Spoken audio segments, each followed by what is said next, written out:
नमस्कार दोस्तों, मैं हूँ प्रिया स्टोरी बुक्स किताबों की दुनिया से। जहाँ शब्दों के मायने वो नहीं होते जो दुनिया समझती है। एक ऐसी दुनिया जहाँ प्यार और नाराज़गी साथ साथ चलते हैं। आइए सुनते हैं शालू और राघव के रिश्तों की अनकही दास्तां। इब्ने बतूती अध्याय 3 अम्मा यार। चाय पीते हुए शालू कुछ सोच रही थी। राघव ने पूछा, अम्मा यार क्या हुआ? राघव ने लखनऊ के चलते फिरते जुमले अम्मा यार को अम्मा यार बना दिया था। शालू ने भी दोस्ती में बोले जाने वाले शब्द अबे को अपने हिसाब से अब्बे बना लिया था। माँ और बेटे ने अपने लिए एक नई भाषा तो नहीं खोजी थी, नया तरीका ढूंढ लिया था। हर परिवार की अपनी एक अलग भाषा होती है, जिसमें जाने पहचाने शब्दों के मतलब वो नहीं होते जो घर के बाहर चलते हैं, बल्कि वो होते हैं जो उस परिवार ने मिलकर ढूंढे होते हैं। कुछ नहीं हुआ, मैं तो बहुत खुश हूँ। सोच रही हूँ कि तू पार्टी कब देगा? आज शाम ही कर लेते हैं। आप बताओ किसको बुलाना है? किसको क्या, निशा को बुला ली बस। तुझे पता ही है ज्यादा लोगों को झेल नहीं पाती। नाना को बुला लूं? बिल्कुल नहीं। अम्मा यार, अपने घर वालों से इतना नाराज नहीं होते। पार्टी कैंसिल करनी है? राघव चुप हो गया। जब से उसको होश आया था वह नाना के घर जब भी जाता तो अम्मा साथ नहीं जाती। पता नहीं उनके बीच कौन सी लड़ाई थी। तय यह हुआ कि आज शाम को ही पार्टी होगी। राघव को नाश्ते और अखबार के साथ ऊँघता हुआ छोड़कर शालू ऑफिस के लिए निकली। रोज की तरह उनकी राघव को दी जाने वाली फिजूल की हिदायत जारी थी कि बेटा टाइम पर खाना खा लेना।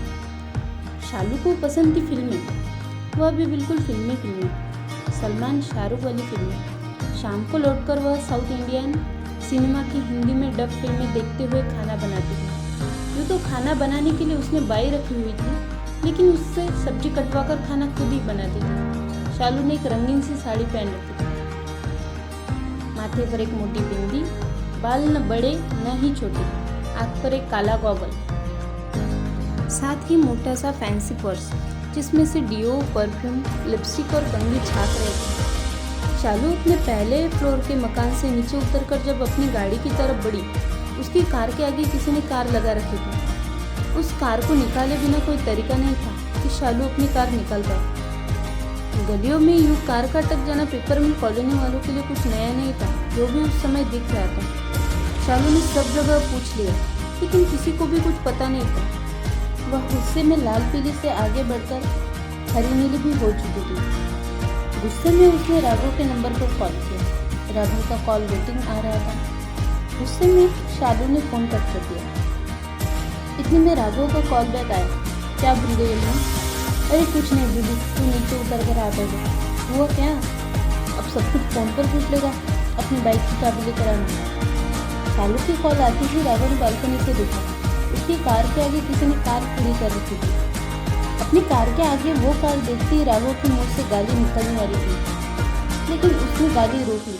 कोई भी लड़का अपने दोस्तों के सामने जितनी तेजी से गाली देता है, उतनी ही तेजी से अपने घर वालों के सामने गाली रोक लेता है। समझदार घर वाले भी खुश हो जाते हैं कि चलो लड़के ने लिहाज कर लिया। वह भागते हुए नीचे उतरकर कार के पास पहुंचा। राघव ने मन ही मन उस कार वाले की माँ को कुछ सेकंड तक याद किया। ये क्या पहन कर आया है? जा पहले ठीक कपड़े पहन कर आ, मुझे ऑफिस छोड़ दे। अम्मा सही कपड़े क्या होता है? सही कपड़े पहने तो है, शॉर्ट और टी शर्ट। जाकर पहले कोई फुल पैंट जीन्स पहन कर आ। उधर शालू के ऑफिस से भी फ़ोन आ रहा था कि प्रिंसिपल सेक्रेटरी के यहाँ रिव्यू मीटिंग है। जी सर पहुँच रही हूँ, फाइल मेरे पास ही है। यह कहकर शालू ने राघव को इशारा किया। जब तक राघव जींस पहनकर नीचे आया, इतने में शालू के ऑफिस से फिर फोन आया कि वह कहाँ तक पहुंची। उसने झूठ बोल दिया, बस 5 मिनट में पहुंच रही हूँ सर। राघव ने अब तक अपनी बाइक निकाल ली थी। इधर राघव और शालू मोहल्ले के गली से बाहर निकले। इतने में पान चबाए एक अधेड़ उम्र आदमी शालू के सामने वाली कार के पास अपनी कार हटाने के लिए पहुंचा। उसके चेहरे पर कोई शर्म या गलती का एहसास दूर दूर तक नहीं था। हाँ, एक बेशर्म हंसी जरूर थी। बाइक उड़ाते हुए राघव रोड पर दाएं बाएं काट ही रहा था कि मोहल्ले के पास वाले मंदिर से निकलते हुए शालू ने बाइक रुकवाई। राघव कभी मंदिर के अंदर नहीं जाता था, शालू ने 1 मिनट के अंदर फूल चढ़ा दिया और दिया भी जला दिया और 10 सेकंड में राघव की खुशी और हंसी भी मान ली। क्या यार अम्मा, अब लेट नहीं हो रहा? भगवान को लेकर कुछ मत बोला कर। राघव बाइक उड़ाता हुआ शालू को उसके ऑफिस लेकर पहुंच गया। उतरने से पहले शालू ने बाइक के शीशे में अपनी शक्ल देखी, थोड़ा बहुत उसको ठीक किया और ऑफिस के लिए तेजी से चलते हुए जाने लगी। देर हो रही है लेकिन शीशा जरूर देखना है, राघव ने मम्मी को टॉन्ट कसते हुए कहा। शालू ने भी जाते जाते जवाब दिया, कितनी भी देर हो जाए शीशा देखने का टाइम हमेशा बचा रहता है। अम्मा यार, तुम हमेशा इतना ज्ञान काहे देती हो? अच्छा ये बता, मेरी मार्कशीट कहाँ है? कुछ पेपर वर्क के लिए बहुत अर्जेंटली चाहिए, शाम को आकर देखती हूँ। लगभग भागते हुए शालू ने ऑफिस में एंट्री ली। अंदर उसके बॉस श्रीवास्तव साहब बेसब्री से इंतजार कर रहे थे। वह अपने अंदर एक छोटे मोटे ज्वालामुखी जितना गुस्सा भरे हुए थे। आलोक, हमें लगा नहीं था कि हम कभी सरकारी नौकरी करेंगे। तुम्हें तो पता ही है, हम एक जगह कहाँ ठहर कर बैठने वाले थे। देखते देखते शादी का 1 साल हो गया है। तुम कैसे? जिस दिन ऑफिस में फाइल निपटाते हुए थक जाते हैं तो सोचते हैं कि क्या सही में यही जिंदगी है? हम ठीक हैं, तुम सुनाओ, तुम ठीक तो? एक मैं बताती, फरवरी 1995। यस, चिट्ठियों के पहुंचने के लिए उनका पोस्ट किया जाना जरूरी नहीं होता। उम्मीद है एक दिन वक्त इन सब चिट्ठियों को तुम तक पहुंचा देगा। न भी पहुंचाए तो भी तुम पढ़ लोगे, क्योंकि अक्सर बातें वही खत्म नहीं होती जहां शब्द खत्म होते।